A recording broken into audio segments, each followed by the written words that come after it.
honestly, I don't really know. But just please do not let that affect you or what you want to do, because they're irrelevant.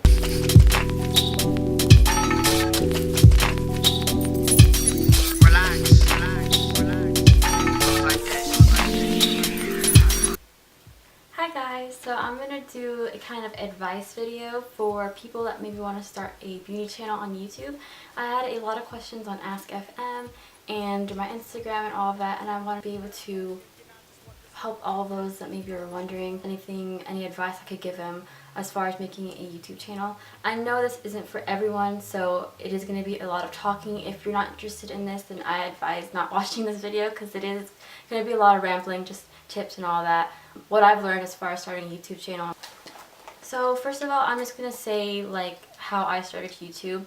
Basically, I had a lot of questions through Tumblr and Facebook and other social media on how I did my hair, and I would answer the questions, but I kept getting the same questions, so I decided maybe I should upload a video to kind of help more. So I made a YouTube, and then I said in the description, I will upload a video if I get 50 subscribers.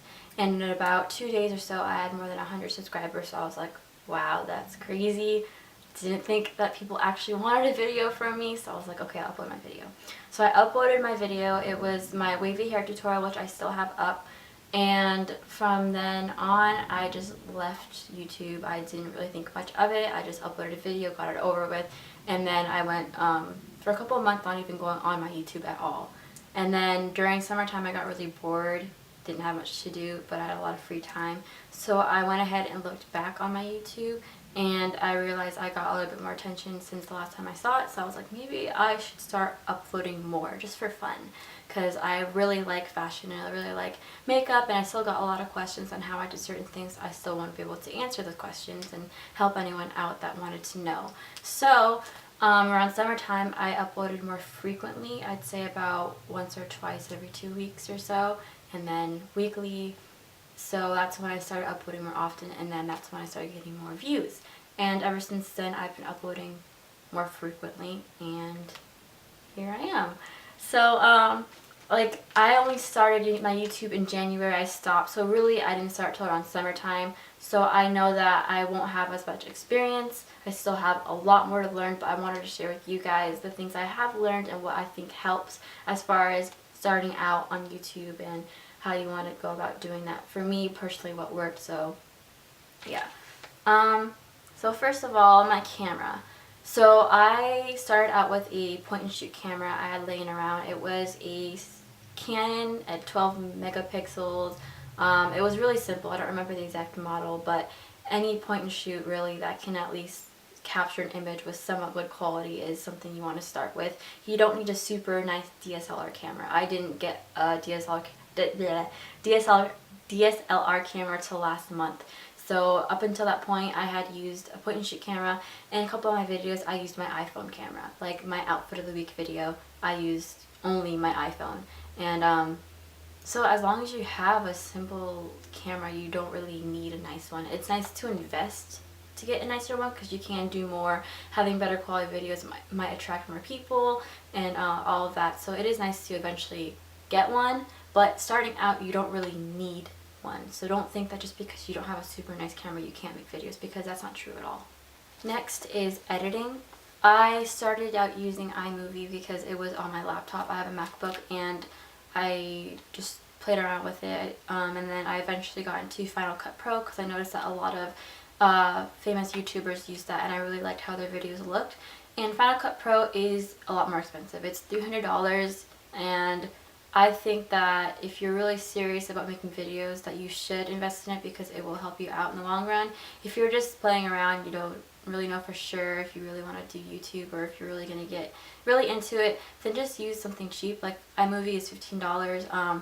If you have a Windows Movie Maker, use that. I don't really know much about that because, like I said, I have a MacBook, but I didn't have anyone teach me or anything like that. I kind of just taught myself. It's pretty self-explanatory as long as you really look into it. Maybe look up YouTube videos on how to do stuff, or just play around with stuff. I feel like it would be really easy to teach yourself. But editing is really good for videos, because a lot of times people like to put down their camera and just film one long section of them just talking, but a lot of times you end up talking about stuff that people don't really care about, or you end up rambling, which can lead to people exiting out of your video or not really being interested in watching the rest of the video, even if you have good things to share and all that.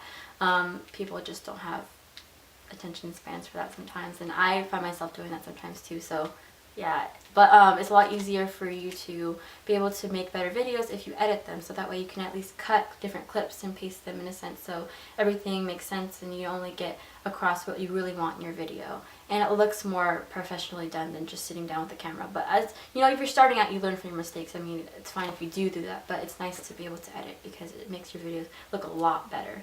And also, a lot of lookbooks I have and stuff, I like to add texts to, you know, say where certain things are from, or add filters, or add different, you know, all that type of stuff. It just makes the video look better. So eventually you can learn and get into that if you haven't already. I use natural lighting in about, I'd say 90% of my videos. Natural lighting is the best lighting. The camera quality turns out better if you use good lighting. Lighting is really important to be able to show whatever you're trying to show without being underexposed, too dark, or overexposed and too bright. So natural lighting is the key a lot of times to getting that perfect lighting setup. If you don't have maybe umbrella lights or photography lights, or even if you do have those things, a lot of times you want to use natural lighting instead. So I advise you filming in a well-lit room during the daytime on a sunny day. And it's kind of hard to do that if you live in an area that doesn't get a lot of sun, or if you like uploading or recording during times of day where it's dark outside.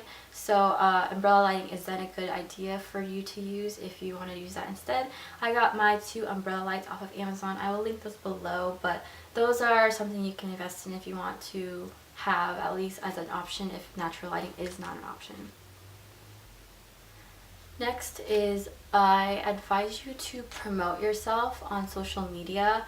I don't think you should shove it in people's faces and constantly be posting like, oh, check out my YouTube, or, you know, emailing everyone and messaging and texting everyone, hey, I got a YouTube video out or whatever, because that can kind of get annoying. But have a link at least in your bio, because if people are curious, they can look into that. Every now and then maybe say, oh, I uploaded this video if you guys want to check it out, or anything like that, just so that people are aware, but don't, like I said, shove it in their faces. Next, I'll be talking about content. When I mean content, it's about what your videos are based upon. I think what really helps is to have one of your videos have a lot of views, or I guess go viral would even be better, is upload like popular videos, upload commonly searched videos. Like my hair care routine video is what helped me get a lot of subscribers. I think a lot of you guys came from that video. Because that's a really common video people look for, like skincare routines, room tours. If you get that one video popular, you get more attention on your channel through those people watching that video. Also, I like to ask people what they want. If you notice in pretty much all my videos, I always ask you to leave comments for suggestions, because I really do use those, because I want to know what you guys want. Because if I'm uploading things people don't want to watch, I'm not going to get any audience or any views.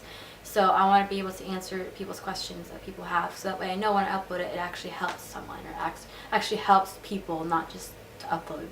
So yeah. Another thing is thumbnails. Thumbnails are the pictures that people see when they search your video with that little box, like, so that way they can press onto it and be like, oh yeah, I want to watch that video. But a lot of times I look at thumbnails and think, okay, if that's a good looking thumbnail, it's probably a good video. I think that thumbnails are pretty important. You want to make sure that your thumbnails can either be a still picture, so you can take a picture maybe with your makeup products or your clothes or whatever. And what I like to do is make collages and upload it onto my computer, and then use it as a custom thumbnail. Custom thumbnails are, I think, available to anyone. I'm not sure if you have to be sponsored or not, or partnered. I'm not really sure, but for me it's an option, I know, and it has been an option since I first uploaded. But basically when you upload your video, on the side there are boxes with different thumbnails you can have, and then at the bottom it says custom thumbnail. You press that and then it goes to your documents and you can pick a picture. So if you make a collage, you just save it onto your computer and pick that picture, or if you took a still picture of yourself, and you can upload that onto there for a custom thumbnail.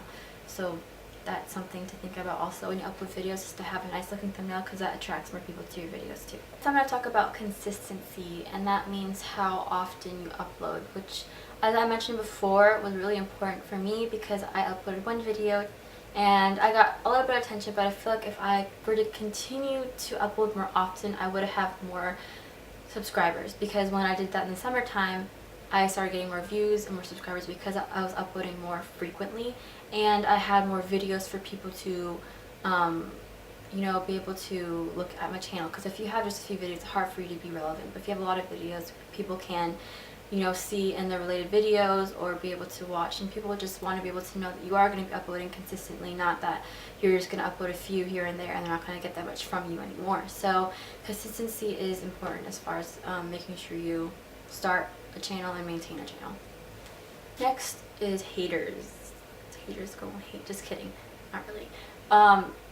I feel like YouTube is a great place for people to support other people, but a lot of times people end up writing negative comments, and I mean, I don't think you should take it into consideration, because,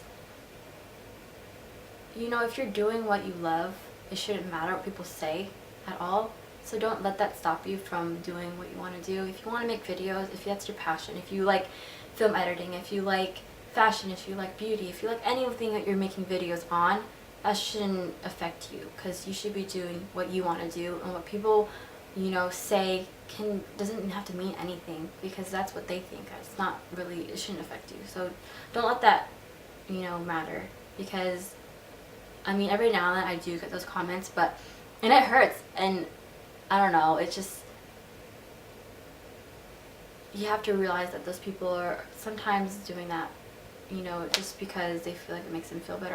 Honestly, I don't really know. But just please do not let that affect you or what you want to do, because they're irrelevant. So next I'll talk about music. Copyright infringement is a huge issue on YouTube, and if you basically copyright infringement is when you use a song that is owned by an artist or owned by a company in your video, and basically even if you say like the song, the artist, and who it's by and everything like that, you can still get flagged for that, and sometimes it ends up having your video actually taken down.